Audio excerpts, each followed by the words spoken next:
In the spring of 2019, we finished creating our life story picture book, 26,000 Days of Experiences, and settled into a peaceful, well-planned retirement in and around our comfortable home. We were always active around the community and volunteering in our oceanside area, and spent a lot of time in nature watching anything and everything of interest. We also enjoyed many mini adventures, fortunate to live in a lovely part of the world with changing seasons. We thought we'd made a wise choice to move to British Columbia, Canada. We've always loved music and singing since we first met in 1962. So a few days before Christmas 2021, we recorded a medley of some of the songs we have performed around this area and in many other places. Facing a challenge, we were aware that Eileen's diagnosis of dementia, the future could be challenging. In the summer of 2021, who was training to be a social worker, stepped into the picture. From that point, the Island Health Authority embarked on a course of action that would criminalize us and destroy our lives. However, we could have never planned of what happened to us on January the 12th, 2022. The morning started normally. We were in the kitchen. We had just had a big hug, and I was cooking omelets. Through the blinds, we saw shadows of people coming towards the house. Eileen went to the front door, and within seconds, our peaceful, happy world was turned upside down. 4 police officers, 2 social workers burst into our home, arrested me, and took Eileen away in the rain. Eileen has not seen her home in 3 years, and that incident has completely destroyed our lives, and from then on we're both treated like criminals. Eileen has been detained in unsafe facilities, deprived of almost all social contact. Trev, I really want to go home. I don't want to stay here. Please help me. I love you, Trev. Months passed before we were told what had been alleged. And 3 years, we have still not been provided with an opportunity to explain the situation in court. In 2017, because of Eileen's early stages of dementia, it was recommended to us that we prepare an advance directive. An advance directive is a tentative plan that provides an outline for a person's wishes for the future, and that can be changed any time. And we made all of the other recommended preparations.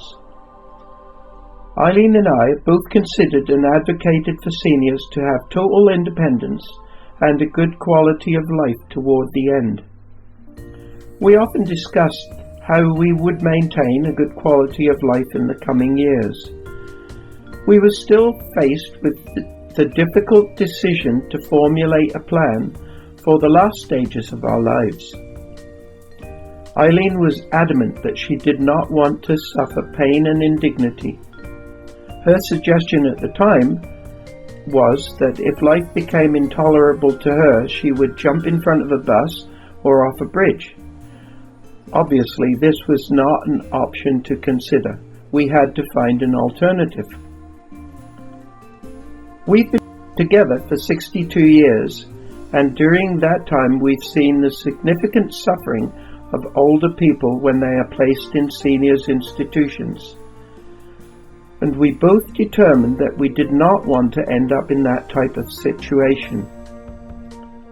Forcing Eileen into a long-term care establishment violates well-documented directive, and as her husband and legal representative, I have an obligation to respect her wishes. In early 2020, we were advised that medical assistance in dying, MAID, was an option for those people suffering from dementia. We are aware that at least 6 individuals in this area who had dementia and passed away with medical assistance. A YouTube video, Dreams of You, Secret Story, provides an account about the need for a Made in Canada solution. In 2021, we were making the best of our limited freedoms during the COVID lockdowns. However, we had some real sadness. During the previous 4 years, 3 of the children we raised in our farm home near Red Deer, Alberta, had passed away. The 2 long-term foster children and our adopted son, Danny Lee. Put health back into healthcare. Island Health claims that they provide excellent health and care for everyone, everywhere, every time. This statement is false and should be challenged, especially for seniors who are caught up with Island Health and the Adult Guardianship Act. Follow the money. In the last 3 years, we have found that millions of dollars change hands, possibly under nefarious circumstances, in the process of apprehending and incarcerating seniors. People are making a living from unsuspecting seniors who are in a vulnerable position due to illness or incapacity. Many seniors aspire to spend their retirement years on the west side of Canada, particularly in British Columbia. However, elderly people should be warned living in British Columbia can have serious risks to their fundamental rights and freedoms, particularly older individuals with chronic health conditions. The government-run healthcare systems often apprehend individuals under the Adult Guardianship Act. According to one study, health authorities only completed 28% of the required paperwork when individuals were apprehended. The healthcare system has developed obscure policies and procedures that can destroy lives and marriages and cause indisputable harm to seniors. The cost to individuals and taxpayers often reaches hundreds of thousands of dollars. Overworked physicians and specialists in the system often make mistakes or fail to take appropriate action when dealing with an ever-increasing patient roster. This is when the health authority takes arbitrary actions because they do not want to be seen making mistakes. When mistakes are made, the effort to cover up moves into high gear. Collusion between the health authority, the appointed legal profession, and the court system is apparent. The cover-ups can involve withholding critical information, threats, intimidation, creating false narratives, imposing publication bans, and non-disclosure agreements. The only aim of the health authority when taking these actions is to cover up wrongdoings. None of this benefits the patient and can lead to abuse, neglect, a rapid decline in overall health, and a loss in their quality of life. Warning the public and opening a discussion about the process of the overreaching health authorities is a priority. At least one inquiry is underway by BC Human Rights Commissioner Kasari Govender. There is also a class action suit taking place relating to the Adult Guardianship Act. The number of incidents is unknown. However, it is time that the public become more involved in order to help repair a broken and corrupt healthcare system. Trust needs to be restored. You can help Eileen and many other escape custody by spreading the message and contacting your MLA. Thank you for watching this storyboard. A longer video will be produced soon. Time is of the essence. Seniors are being abused. The term aging in place is used by Island Health to support the principle that seniors in BC are better supported by aging safely at home. Aging in place at home is a much better option than being forced into an institution. Seniors are happier being cared for in a family unit. Having consistent companionship, love and affection is a healthy environment for individuals with cognitive impairment. Institutionalization, on the other hand, often sees seniors locked into confinement where they become despondent, lonely and frustrated, stressed and anxious. In some institutions, residents have little privacy, security or independence. Being forced to live in these conditions can aggravate brain loss and dementia. If residents complain too much or make too many requests, for some their fate is sealed. It will start with the overuse of medications. Sedation medications can lead to loss of mobility and lack of physical ability. Residents are often strapped into a wheelchair so they are completely controlled. Some are confined to their room with doors closed, losing all social contact. Dehydration and lack of good nutrition is another tool used to finish off residents. These conditions often cause people to give up living. Eileen has had numerous incidents of lack of security, privacy and indecent living conditions. Male urinating in her doorway. A man laying on her bed and refusing to move. Another resident was in her room using her private phone. 2 men forced their way into her room and assaulted her. People go into her room and refuse to leave on a regular basis, and some rummage through her clothes and personal effects and take things away. Would you like to live like that? My name is Eileen Wicks. Today is January the 3rd, 2024, and this is my 76th birthday. Woohoo! Eileen Health is still keeping me in detention after almost 2 years. I've done nothing wrong, and the health authority will not let me. Why I have to stay locked in confinement. My husband Trevor and I have already spent more than $156,000 for legal costs. We were advised that it could cost another $200,000 to get me out of here. How many other people are caught up in this kind of situation?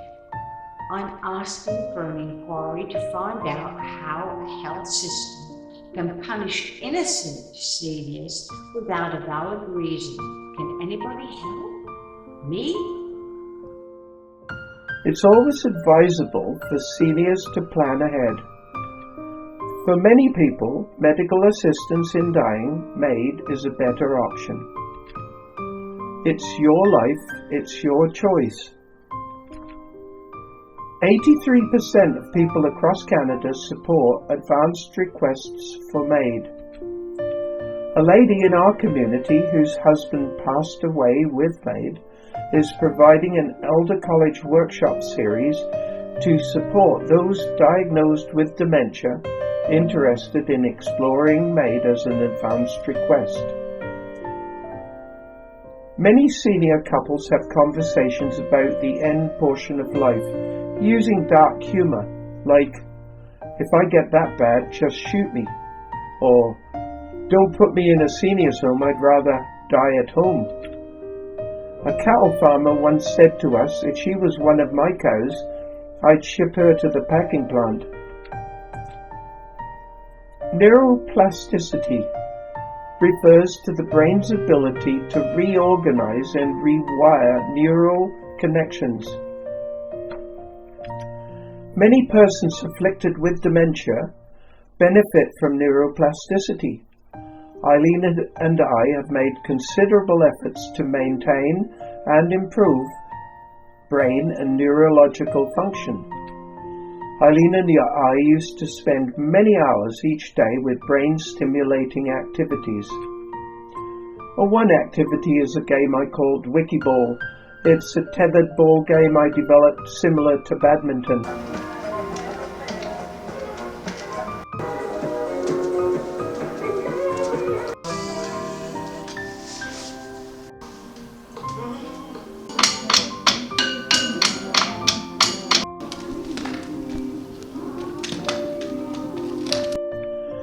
For many seniors, the conditions in institutions cause a loss of these physiological benefits. While we were making the best of our limited freedoms during the COVID lockdown, Highland Hill staff were conspiring to destroy our lives by planning to keep us apart. This picture was taken about 6 days before Eileen was incarcerated. 7.5 months Eileen was confined in Nanaimo Regional General Hospital, and that was extremely hard on both of us. Eileen became very despondent and continually said life was not worth living in those conditions. She became infected with sores and had several sessions of antibiotics. Initially, one doctor had stated that some of the required documents had to be in place and Eileen would be able to come home after the weekend. Later, it was reported by a doctor at Eagle Park and he'd advised that Eileen did not need to be in there. I drove an hour each way about 80 times to see Eileen confined in appalling, noisy, dirty conditions with very poor food. Eileen was moved to Eagle Park Institution in Qualicum Beach in August 2022 on an interim basis. The condition Eileen was relocated was based on a support and assistance plan. However, most of those claims proved to be false. Eileen and Trevor have always planned ahead for something to look forward to.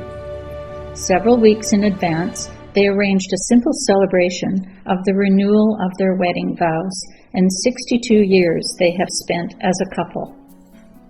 The event on March 3rd, 2024, was to have taken place in a small hall 2 blocks from the Eagle Park Institution where Eileen is incarcerated. On February 21st, 2024, the health authority stated that Eileen would not be allowed to attend the event, so another option was implemented. 16 friends came to the hall, then they agreed to meet at Eagle Park, where they stayed out in the parking lot. In advance, the administration was asked if Eileen could be escorted into the front secure courtyard, where she could visit with her friends for a few minutes through the fence. When they arrived at Eagle Park, they were met with a security guard and Lorraine Kirk, a health authority representative from Nanaimo, who spoke to the group in what the group felt was a very disrespectful and threatening manner. What was supposed to be a happy occasion was a big disappointment because the staff were unwilling to allow Eileen to see her friends. This is not appropriate action for a healthcare funded facility, and it is doubtful if Eileen will have any visitors from now on. Obviously, visitors are not welcome at Eagle Park. Many friends are afraid to visit Eileen. Several have tried to visit and have been ordered to leave the institution without reason. This is contrary to the fundamental principles of elder care, which should encourage visitors and social contact. Confined for almost 3 years, during that time, she has seen less than 10 hours of normal community interaction. She has not even seen her home, which is less than 2 kilometers from Eagle Park. We have a lot of support from our friends and acquaintances in the community, and more than 2,800 individuals signed an online petition. In the past 3 years, dozens of shocking accounts of elder abuse, neglect and mistreatment have been shared with us. This causes many seniors to be afraid of contacting the health authority. The gardens and grounds at Eagle Park have been neglected for several years. Eileen and I undertook the job of cleaning up and renovating 7 different areas around the institution. We had been used to gardening and maintenance most of our lives, and we spent about 1,000 hours of serious hard work clearing up and cleaning up. I even had to use my own tools and equipment and supplied some plants. We were also asked to entertain the residents about 25 times, singing with our karaoke sound and video system. Residents enjoyed the sing-alongs in several different locations. It became evident that we were being taken advantage of. Many times we were doing work that should have been done by maintenance staff. The moment we announced that we would no longer participate in grounds maintenance, our access to most of the facility and even the entertainment was denied. Eileen is currently volunteering at Eagle Park. Her caring nature, being fit and very observant, I see her regularly helping and comforting other residents. It's very convenient for the facility, which is often short-staffed, to have someone on scene 24/7. Happiness and feeling good about the future, or having something to look forward to, is fundamental to good brain health. After Eileen was incarcerated, Island Health advised us that we needed a lawyer. I remember saying, "Why do we need a lawyer? We've done nothing wrong." We didn't actually need a lawyer. We did need someone who had respect and compassion to help us plan for the future. What we didn't know at the time was that we were already caught in a trap. And the trap needs unsuspecting victims. This is when Island Health lawyers and hired legal teams step into the picture. In order for lawyers to make big money, they need vulnerable victims and a client or employer with an unlimited budget. The process from then on is a form of extortion, or paying a ransom to have a loved one released from the health authority custody. An international law firm has an annual budget with Island Health of $12.8 million of taxpayers' money, with fees up to $500 per hour. And in 2025, 3 years later, we're still being advised to hire a lawyer. However, with our savings down the drain and having contacted about 50 lawyers, it's very obvious that most lawyers will not take on a government authority that makes the rules and then doesn't play by those rules. When I was young in England, this type of steam-powered roller was a common sight on our roads. If you get caught in the BC legal system, you don't stand much of a chance in their game. And the games they play. One of the favorites is bury the victim with paper and emails. Who's playing God today? Last-minute pressure tactics, especially to coerce a person to sign a document, surrounding empowering the victims with dozens of colleagues and associates, moving the goalposts, In our case, we have been in the provincial court, Supreme Court, connected with the criminal court and family courts, which have all been brought into the picture. Our background story. Trevor and I became a couple in June in 1962 in a small village in England. We both started full-time work as 15 years old. We married in 1967 and emigrated to Canada in 1968.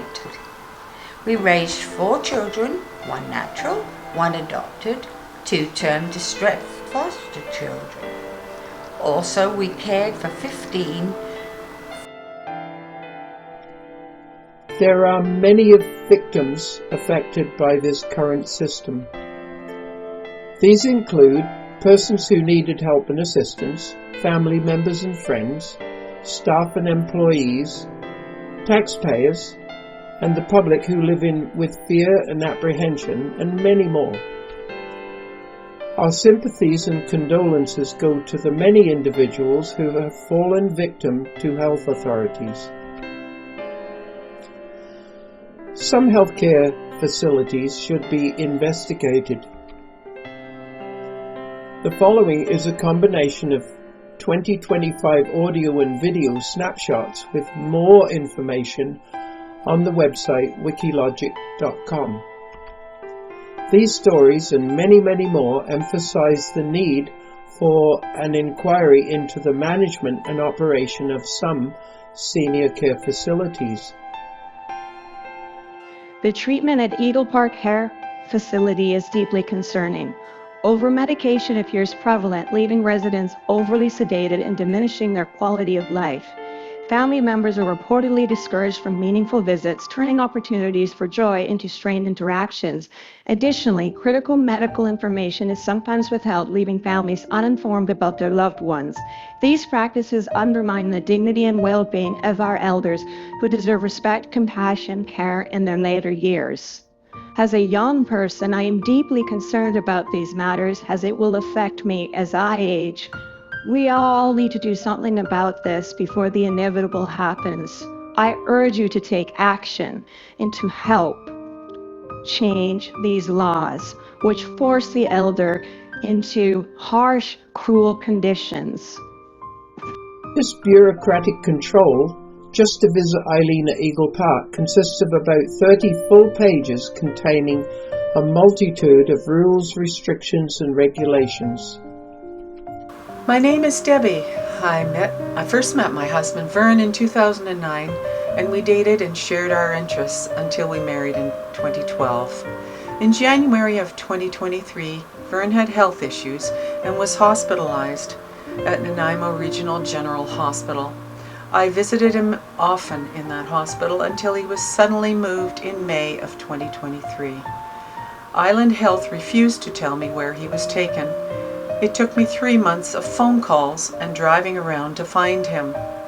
He had been moved to Eagle Park facility in Qualicum Beach, a 3/4-hour drive from Nanaimo. As soon as Vern was moved to Eagle Park, he was restrained in a wheelchair. His health deteriorated rapidly. I had only been allowed very limited visits with Vern.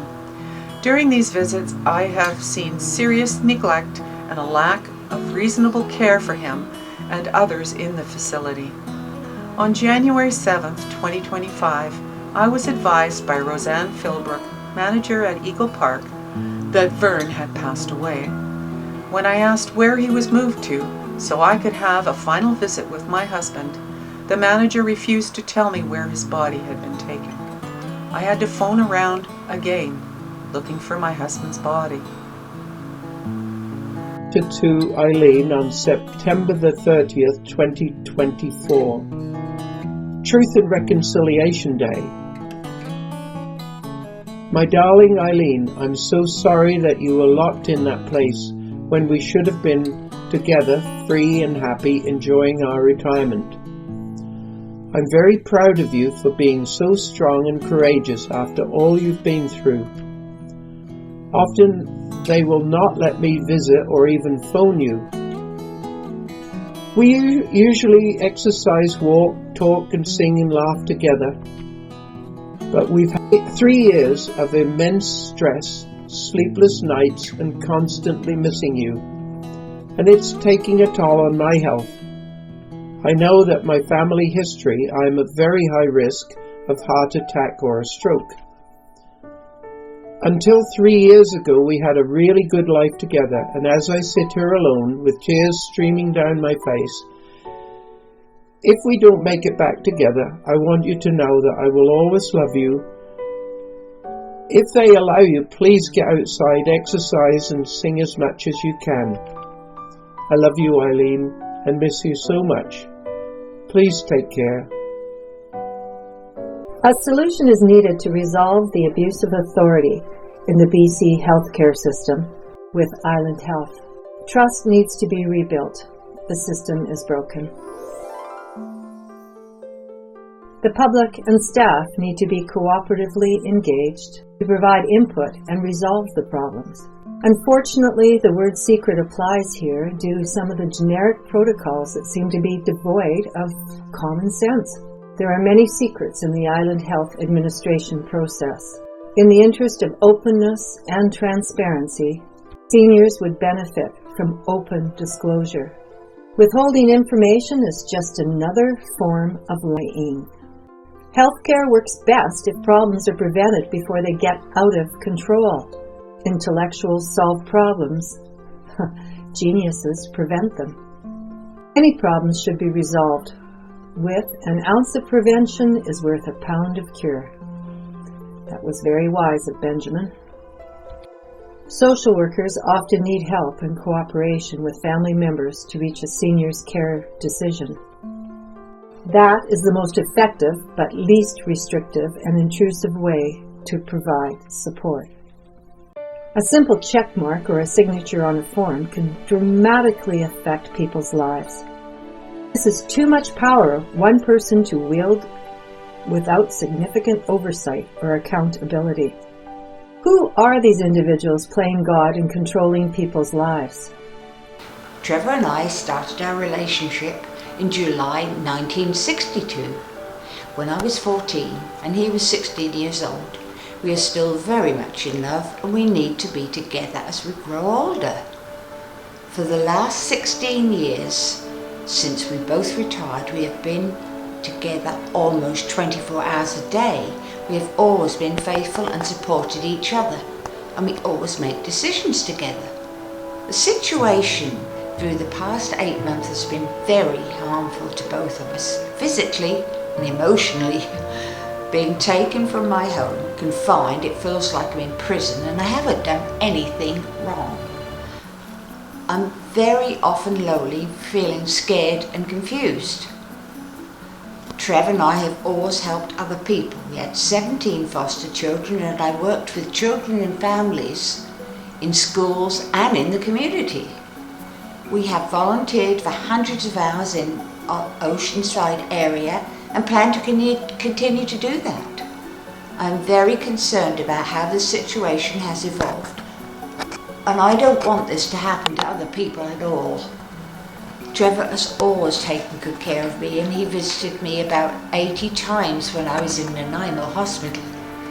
And all of the hours he's allowed to visit me in Eagle Park. When he visits, we sing, dance and walk around the small patio and do full body Zumba exercises. They're good too. I sometimes get upset when he has to leave me alone. I phoned him, or he phoned me many times each day. We have missed out on more than 8 months of our lives together when we should have been enjoying this life. Our health and quality of life is most important to us.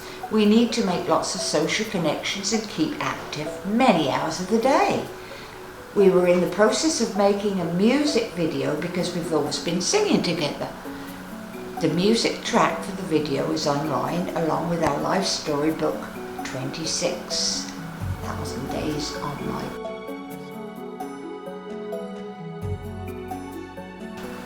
Please show compassion and give us a chance to be at home again, and we need each other's company very much. When I'm released from confinement, it will be the best day of my life. Why is Eileen locked away from her life of freedom without a reasonable explanation? She is taking up valuable space in long-term care. While 6,500 seniors in BC are on waiting lists and desperately need to be in a care home situation. Meanwhile, in British Columbia, we are in a drug crisis in BC.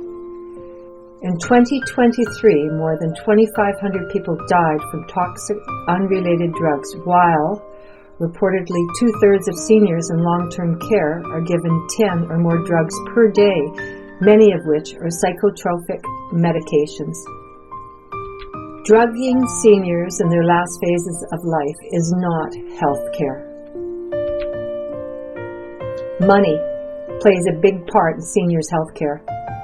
BC spends over $1.7 billion each year just on residential care and assisted living services. This is up over $600 million in the last 12 years. Currently, most of that funding goes to the top salary earners. The proportion allocated to frontline workers should be increased. These frontline workers are the most important people in seniors' care and should be recognized as the principal participants. A person-centered care approach treats the elderly with respect and as individuals with unique needs and abilities. An institutional setting does not support a reasonable quality of life for many seniors. Seniors need meaningful personal contact for many hours each day. The elderly in our communities should be entitled to a reasonable quality of life. Happiness is a good indicator. To maintain or improve physical and mental health and well-being. Thank you for watching. Please like this video series and pass the word around.